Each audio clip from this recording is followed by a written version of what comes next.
ఢిల్లీలోని నెప్సారాయి ప్రాంతం ఉదయం 5 గంటలు. చలికాలం కావడంతో పెద్దగా సందడి లేదు. ఓ ఇంట్లో మాత్రం అలజడి మొదలైంది. ఆ ఇల్లు నేషనల్ లెవెల్ బాక్సర్ అర్జున్ ఇల్లు. ఢిల్లీ తరపున బాక్సర్గా ఫైట్ చేశాడు అర్జున్. 2 సార్లు సిల్వర్ మెడల్ కూడా సాధించాడు. అతని వయసు ఇప్పుడు 20 ఏళ్ళు.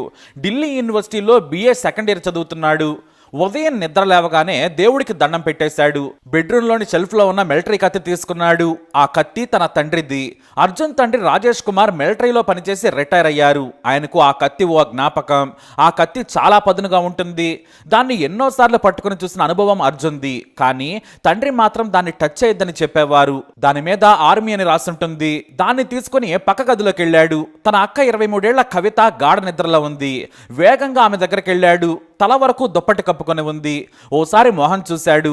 ఆ తర్వాత వేగంగా పొడవైన కత్తితో మెడలో పొడి చేశాడు. ఆ తర్వాత కత్తిని తీసి దుప్పటితో శుభ్రం చేశాడు. మరోపక్క తన సోదరి రక్తం చిందిస్తూ చేయితో సోదరుడిని పిలుస్తోంది. కానీ అర్జున్ అసలేమీ పట్టించుకోలేదు. కసిగా చూస్తూ బయటికెళ్లిపోయాడు. వస్తూ తలుపులు కూడా వేసేశాడు. సరాసరి పైగదిలోకి వెళ్ళిపోయాడు. బెడ్రూమ్ మీద నాన్న ఒక్కడే ఉన్నాడు. అమ్మ లేదు. ఎక్కడికి వెళ్ళిందా అని చూశాడు అర్జున్. బాత్రూంలో లైట్ వేసింది. అమ్మ అన్నాడు. లోపల నుంచి ఏంటని అడిగింది 46 ఏళ్ల కోమల్. ఏం లేదులే అమ్మ అన్నాడు అర్జున్. తల్లి వచ్చే లోపు నిద్రలో ఉన్న నాన్న కదులుతూ ఉన్నాడు. దగ్గరకు వెళ్ళి 2 సార్లు మెడలో వేగంగా పొడిచాడు. అతని తండ్రి గట్టిగా అరిచాడు. తల్లి ఏమైందని బాత్రూంలో నుంచి బయటకు వచ్చింది. మెడ నుండి కత్తి గాయంతో వచ్చిన రక్తం చిందుతూ ఉంది. నోట్లో నుంచి కూడా వస్తుంది రక్తం. ఆ సీన్ చూసి తల్లి వణికిపోయింది. ఆమె బయటకు పరిగెత్తడానికి ప్రయత్నించింది. కానీ అర్జున్ కోపంగా చూశాడు. తల్లి గట్టిగా కేకలేస్తోంది. అరిస్తే నిన్ను కూడా చంపేస్తాను, నువ్వు అరవద్దని బెదిరించాడు. ఆమె సరేనని కొడుకును చూసి వణికిపోయింది. కానీ కొద్దిసేపటి తర్వాత దగ్గరకు వచ్చి అర్జున్ తల్లిని కూడా మెడలోనే పదే 2 సార్లు పొడిచాడు. ఆమె కింద పడగానే వెనక్కి కూడా చూడకుండా తలుపేసి కిందికి వచ్చాడు. గ్రౌండ్ ఫ్లోర్లోని బాత్రూంలోకి వెళ్లి బట్టలు మార్చుకున్నాడు. రక్తం ఉన్న కత్తిని బాగా కడిగాడు. ఇదివరకు నాన్న ఎక్కడైతే దాచుకున్నాడో అదే ప్లేస్ లో పెట్టేశాడు. ఇక ఉదయం 5:30 గంటలకు మార్నింగ్ వాక్కు వెళ్లడం అర్జున్కి బాగా అలవాటు. వెళుతూ స్నానం చేసే ముందు రక్తం అంటిన బట్టలను ఓ ప్లేస్ లో ఉంచాడు. వాటిని ఓ కవర్లోకి తీసుకుని బయటకు వచ్చాడు. మెయిన్ గేట్ వేసేసి ఏమీ తెలియనట్టు వెళ్లిపోయాడు. ఆ రక్తం అంటిన బట్టలను మురికి కాలువలో పడేసి కాసేపు జాగింగ్ చేసి ఇంటికొచ్చాడు. వచ్చి రాగానే హాల్లో కాసేపు కూర్చున్నాడు అర్జున్. తాపీగా పోలీసుల ఎమర్జెన్సీ నంబర్ కు కాల్ చేశాడు. నేను మార్నింగ్ వాక్కు వెళ్లి వచ్చేసరికి ఎవరో దొండగులు మా అమ్మ నాన్న అక్కను చంపేశారని చెప్పాడు. దీంతో ఈ వార్త ఢిల్లీలో వైరల్ గా మారింది. రాజకీయ దుమారం రేగింది. ఢిల్లీ సీఎం అతిశి అయితే శాంతి భద్రతలను తమ చేతుల్లో ఉంచుకున్న కేంద్రం ప్రజలను కాపాడలేకపోతుంది. ఇలా ఒకే ఇంట్లో 3 హత్యలు జరిగాయంటే శాంతి భద్రతలు ఎలా ఉన్నాయో అర్థం చేసుకోవచ్చన్నారు. దీనికి బీజేపీ కూడా కౌంటర్ ఇచ్చింది. ఇక పోలీసులు వచ్చి క్రైమ్ సీన్ చూశారు. Joint city commissioner S K Jain స్వయంగా కేసు విచారణ మొదలు పెట్టారు. మృతదేహాలను పోస్ట్ మార్టం చేయించారు. అయితే ఇంట్లోకి బలవంతంగా వచ్చినట్లు ఆనవాళ్లు ఎక్కడా కనిపించలేదు. చుట్టుపక్కల వారు తామెవరిని చూడలేదన్నారు. ఈ అర్జున్ ఇంటికి ఎదురుగా ఉన్న 2 ఇళ్లలో సీసీ కెమెరాలు కూడా ఉన్నాయి. వాటిని గమనించారు. అర్జున్ ఇంట్లోకి ఎవరో వెళ్ళినట్లు ఆనవాళ్లు కూడా కనిపించలేదు. తిరిగి వచ్చినట్లు కూడా వీడియోలో ఏమీ లేదు. ముందు రోజు కూడా ఎవరో వచ్చింది లేదు, పోయింది లేదు. దీంతో పోలీసులు మొదట అనుమానించింది అర్జున్నే. మీ ఇంటికి 3 రోజుల నుంచి కొత్త వారు ఎవరూ రాలేదు. సీసీటీవీ ఫుటేజ్ లో మేమంతా చూసాం. ఆ ఉదయం ఓ సంచితో బయటకు వెళ్ళింది నువ్వు మాత్రమే. ఆ సంచిలో ఏముంది? మళ్ళీ నువ్వే తిరిగి వచ్చావు. హత్య చేసింది నువ్వే. ఎందుకు చంపావు అని ప్రశ్నించారు. కానీ తను చంపలేదని బొకాయించేశాడు అర్జున్. చివరకు పోలీసులు తమదైన శైలిలో విచారణ చేయడంతో బోరన ఏడుస్తూ అసలు విషయం చెప్పాడు అర్జున్. మా నాన్న నన్ను చిన్నప్పటి నుంచి అసహించుకుంటున్నాడు. నా స్పోర్ట్స్ టాలెంట్ ఆయనకు నచ్చలేదు. మా అక్క అంటేనే ఇష్టం. తను చదువులో టాపర్. ప్రతి విషయానికి ఆమెతో పోల్చి తిట్టేవాడు. బంధువుల ముందు అవమానించేవాడు. కొన్నాళ్ల క్రితం కాలనీలో అందరి ముందు కొట్టాడు కూడా. అప్పుడే చంపేయాలి అని నిర్ణయించుకున్నాను. మా అమ్మ అక్క నాన్నలకు నేనంటే అసలు ఇష్టమే లేదు. ఏదో ఓ కారణంతో తిడుతూ ఉంటారు. దీంతో హత్య చేయాలనుకున్నాను. అయితే ఓ నెల క్రితం ఇలానే ఇంట్లో గొడవ జరిగింది. నాకు చదువు రాదని తిట్టాడు నాన్న. మా అక్కకు పెళ్లి చేద్దామనుకుంటున్నామని కూడా చెప్పారు. అంతేకాదు ఉన్న ఆస్తి మొత్తం తనకే ఇస్తాం, నీ చావు నువ్వు చావమని తిట్టారు.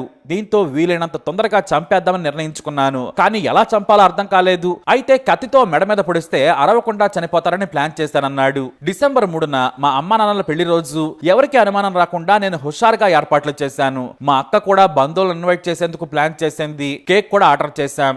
డెకరేషన్ ఐటమ్స్ తీసుకొస్తానని చెప్పాను. ఆ రోజు అందరం సంతోషంగా రాత్రి సమయంలో గడిపాం. నా మనసులో మాత్రం చంపాలనే పగ ఉంది. కానీ వారికి అనుమానం రాకుండా నేను పెళ్లి రోజు కోసం ఏర్పాట్లు చేశాను. మా అమ్మా నాన్నలకు సర్ప్రైజ్ గిఫ్ట్ ఇస్తానని చెప్పాను. వాళ్ళు కూడా సరేనన్నారు. ఈ గిఫ్ట్ మాత్రం వాళ్ళు అసలు ఎక్స్పెక్ట్ కూడా చేసి ఉండరు. రాత్రి మాట్లాడుకుంటూ ఉన్నాం, ఎవరిని పిలవాలి, వంటలు ఏం చేయాలని చర్చించుకున్నాం. దీంతో రాత్రి ఆలస్యంగా పడుకున్నాం. ఇదే సమయం అనుకున్నాను. తొందరగా పడుకుంటే మా అమ్మ 5 గంటలకే నిద్రలేస్తుంది. కాబట్టి ఆలస్యంగా పడుకుంది కాబట్టి నిద్ర లేవదని ప్లాన్ చేశాను. కావాలనే ప్లాన్ గా వారిని కేక్ కట్ చేయించడానికి లేటుగా నిద్రపోయేలా చేశాను. అన్నీ కూడా నేను అనుకున్నట్టుగానే జరిగాయి. ఆ తర్వాత ఉదయం మొదట అక్కను చంపేశాను. ఆ తర్వాత పైకెళ్ళి నాన్నను ముందు చంపాను. అమ్మ ఏడుస్తున్నా వద్దని బ్రతిమలాడినా కూడా నేను హత్య చేశానని ఏడుస్తూ పోలీసులకు చెప్పాడు అర్జున్. మీ నాన్న బలంగా ఉంటాడు కదా, నీకు ధైర్యం ఎలా వచ్చిందంటే కూడా ప్లాన్ చేశానన్నాడు దుర్మార్గుడు. మా అక్కను ముందే చంపితే వాళ్ళను చంపడం సులభం, ఎందుకంటే మా అక్క కిందే ఉంటుంది. ముందు శబ్దం రాకుండా చంపేసి వెళితే వాళ్ళు కిందికి రారు. అందుకే చాలా నిశ్శబ్దంగా అక్కను చంపేశాను. అక్కను ముందు చంపితేనే నాన్నను చంపడం సులభం. కానీ మా నాన్న చాలా బలంగా ఉంటాడు, అందుకే నాన్నను నిద్ర లేవకముందే చంపేశాను అని చాలా క్లియర్ గా క్రైమ్ థ్రిల్లర్ను తలపించేలా పోసగుచ్చినట్లు చెప్పాడు అర్జున్. అంతేకాదు తాను చెప్పిన మాటలు నమ్మాలని పోలీసులకు ఫిర్యాదు చేయగానే తన మేనమామకు కూడా కాల్ చేసి పిలిపించాడు. అలా కన్న కొడుకే కాలాయముడిలా కుటుంబం మొత్తం మీద పగ తీర్చుకున్నాడు.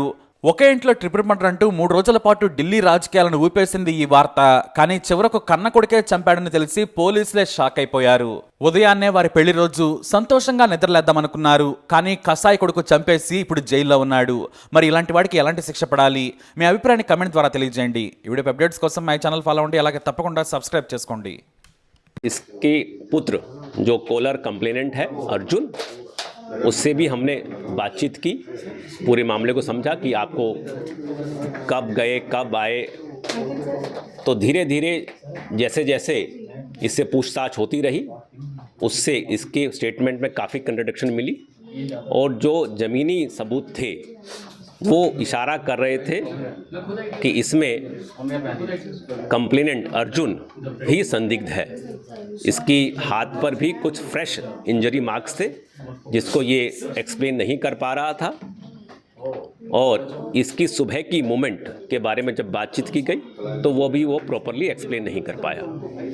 तो इसके मद्देनज़र जब इससे और गहनता से बातचीत की गई तो इसने कन्फेस किया कि इस तीनों हत्या के पीछे इसी का हाथ है और इसी ने ये तीनों हत्याएं की हैं। मोटिव क्या था सर इसका? इसके अनुसार जो ये फैमिली में उपेक्षित महसूस करता था, परिवार में छोटा बेटा था, बट परिवार में इसको उसका स्नेह नहीं मिलता था।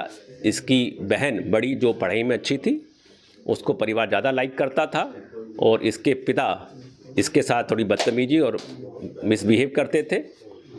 ये उम्र करीब 20 साल थी तो इसको बड़ा फील होता था कि इस उम्र में भी मेरे पिता मेरे पे हाथ उठाते हैं और मेरे दोस्तों और उसके सामने बदतमीजी करते हैं। हाल में ही कुछ बाहरी लोगों के सामने इसकी काफ़ी उपेक्षा हुई थी, बदतमीजी हुई थी। तो ये अपने आप को बड़ा ह्यूमिलेटेड फील कर रहा था। साथ ही साथ इसको ये भी कहीं से मालूम चला कि पिता अपनी जायदाद या कुछ पैसा इसको ना देकर अपनी बेटी या इसकी बहन को देने वाला है। तो इससे उसका गुस्सा और बढ़ गया। तो इसी गुस्से के अंदर इसने ये हत्या करने का ठाना।